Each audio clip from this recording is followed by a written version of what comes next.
Netherland దేశంలో Stott అనేటువంటి ఒక జంతువు ఉంటుంది. ఒక చిన్న బిలములో అది నివసిస్తూ ఉంటుంది. దాని ఒంటి మీద ఉన్ని వెంట్రుకలు కలిగి ఉంటుందంట.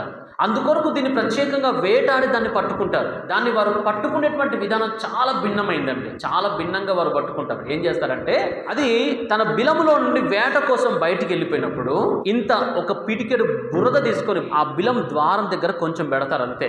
పెట్టి ఈ వైపుగా వారు మాటేసుకొని రెడీగా ఉంటారు. ఆహారం తినేసి తన ఇంట్లోకి తను వెళ్దామని ఎప్పుడైతే దగ్గరకు వస్తుందో ఆ బురదను చూసినటువంటి ఈ యొక్క జంతువు కదలకుండా అక్కడే నిలిచిపోతుంది. ఈలోపు వెనక నుంచి వాళ్ళు వస్తూ ఉంటారు. వెనక నుంచి వాళ్ళు పట్టుకోవడానికి వస్తూ ఉంటారు. వారిని చూస్తుంది, ఇటు బిలాన్ని చూస్తుంది, ఇటు బురదను చూస్తుంది, కదలకుండా ఆగిపోతుంది.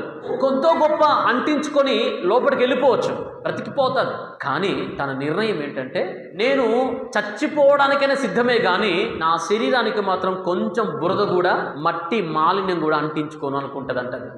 చాలా భిన్నంగా ఉంది కదండి. ఈ లోపు వారు వస్తారు, దాన్ని పట్టేసుకుంటారు. ఏమైందండి, కొంచెం బురద అంటితే ఏమైంది, లోపలికి వెళ్ళిపోవచ్చు కదా. లేదు, దాని వ్యక్తిత్వానికి అది విరుద్ధం. కొంచెము కూడా బురద అంటించుకోకుండా బ్రతకాలి అని తన యొక్క సంకల్పం. వారు వచ్చి దాన్ని పట్టుకుంటారు, దాన్ని చంపేస్తారు.